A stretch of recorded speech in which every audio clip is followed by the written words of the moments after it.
नमस्ते प्रणाम भैया, हर हर महादेव। हम आप सबके छोट कलाकार रूपलाल। तो भैया एक गाना बा बेवफाई, लड़की लड़का को परवा। तो लड़का का जब लड़की दिल तोड़ के जाला, लड़की तो लड़कवा अपन दिल के बात कौना भाव में कहला। तो आप सबके चला सुनावत ही, अगर अच्छा लगे भैया तो कमेंट करके जरूर बताए। तो चला सुनावत ही।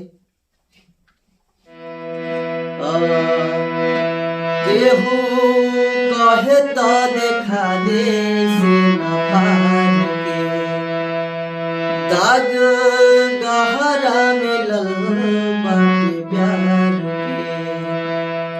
केहू कहे तो देखा दे से न फार के, दाग गहरा मिलल बाटे प्यार के। तू तो दोसरा के डोली में सवार हो गई, तू तो दोसरा के डोली